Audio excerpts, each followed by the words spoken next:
1981 সন থেকে 1995 সন পর্যন্ত ফ্রান্সের প্রেসিডেন্ট ছিল ফ্রাঁসোয়া মিত্রা।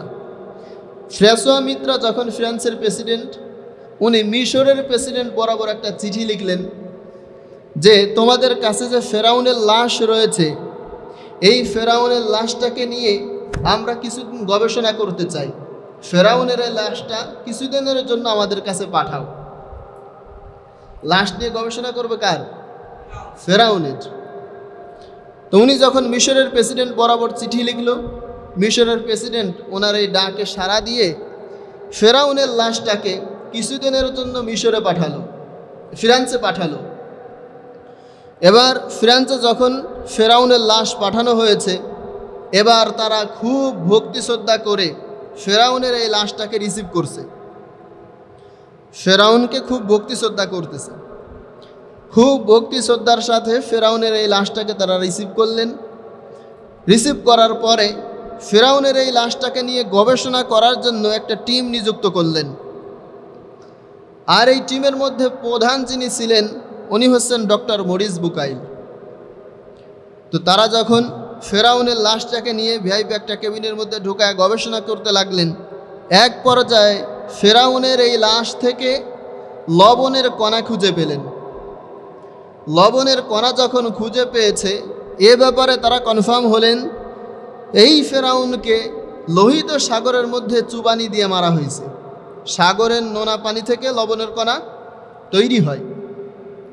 তো তারা যখন এটা কনফার্ম হলেন যে এই ফেরাউনকে লোহিত সাগরের মধ্যে চুবানি দেওয়া মারা হয়েছে, তো তার এই টিমের মধ্য থেকে এক লোক বলল, স্যার, এই ফেরাউন, তাকে যে লোহিত সাগরের মধ্যে চুবানি দেওয়া হয়েছে আর তার এই দেহটাকে যে সংরক্ষণ করে রাখা হবে, এ ব্যাপারে মুসলমানদের ধর্মগ্রন্থ কুরআন, এই কুরআনের মধ্যে আগে থেকেই বলা হয়েছে। কথা কি বুঝছেন? ওনারা তো গবেষণা করে মাত্র পাইছে, কিন্তু এক লোক বলতেছে, স্যার, এই ব্যাপারে মুসলমানদের ধর্মগ্রন্থ কুরআন, এই কুরআনের মধ্যে আগে থেকেই বলা হয়েছে। খুব বেশি অবাক হলেন। অবাক হয়ে বললেন যে আসলেই কি তাই? এই কুরআন নাজিল হয়েছে 1400 বছর পূর্বে, আর এই ফিরাউনকে চুবানি দেওয়া হয়েছে 3000 বছর পূর্বে। এটা কোরআনের মধ্যে কি করে আসে? একটা কোরআন নিয়ে আসো তো দেখি ভুল আছে কিনা, ভুলভাবে চলে আসলো কিনা। তো কোরআন নিয়ে আসা হলো, খুলে দেখে যে আসলেই আল্লাহ রাব্বুল আলামিন বলে দিয়েছে, ফালইয়াউমা নুনাজ্জিকা বিবাদানিকা লিতাকুনা লিমান খালফাকা আয়া। আল্লাহু আকবার। আল্লাহ রাব্বুল আলামিন আগে থেকেই বলে দিয়েছে যে এই ফেরাউনের লাশটাকে আমি শুটকি বানায়া সংরক্ষণ করে রাখব। তো এই ফেরাউনের লাশ, এটাকে যখন তারা দেখলেন যে সংরক্ষণ করে রাখার ব্যাপারে কোরআনের মধ্যে বলা হয়েছে, এবার তারা বললেন যে এই কোরআনের মধ্যে, ডক্টর মরিস বুকাইল বললেন যে নিয়ে আসো তো একটা কোরআন, এই কোরআনের শুরু থেকে আমি পড়তে চাই, যের মধ্যে কোনো ভুল আছে কিনা, এটা ভুলভাবে ভুল ইনফরমেশন হিসাবে চলে আসলো কিনা। তো কোরআন নিয়ে আসা হলো। এবার দেখলো যে এই কোরআনটা লেখা হয়েছে আরবি ভাষায়। কোন ভাষায়? এবার সে তো এই কোরআন পড়তে জানে না, আরবি জানে না। সে তার মাতৃভাষায়, মাদার ল্যাঙ্গুয়েজে এই কোরআনের শুরু থেকে নিয়ে শেষ পর্যন্ত পুরোপুরি পড়ে ফেলল। সম্পূর্ণটা পড়ার পরে ডক্টর মরিস বুকাইল একটা ভুলও বের করতে পারে নাই।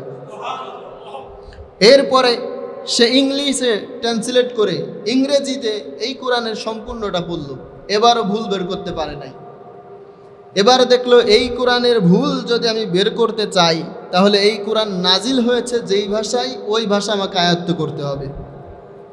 হিসাব করছেন, একটা মানুষ কোরআন জানার জন্যে না, কোরআন পড়ার জন্যে না, মানার জন্যে না, কোরআনের ভুল ধরার জন্যে পুরো কোরআন সম্পূর্ণটা নিজের ভাষায় পড়ছে, ইংরেজিতে পড়ছে, এবার আরবি ভাষায় পড়বে।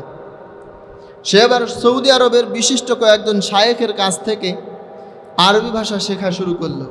5 বছরের ব্যবধানে আরবি ভাষাটা এমনভাবে সে শিখেছে, এই কোরআনের সূরাত আল ফাতিহা থেকে নিয়ে শুরু করে নাস পর্যন্ত এমন কোনো শব্দ নাই, এমন কোনো আয়াত নাই, এমন কোনো সূরা নাই যেটার অর্থ আর সে জানে না, এমন রয়ে গেছে। সম্পূর্ণটা বুঝে সে। সারা কোরআন সূরাত আল ফাতিহা থেকে নিয়ে শুরু করে সূরাত আন নাস পর্যন্ত পড়ার পরে ডক্টর মরিস বুকাইল সারা পৃথিবীর মানুষদেরকে একটা মেসেজ দিলেন।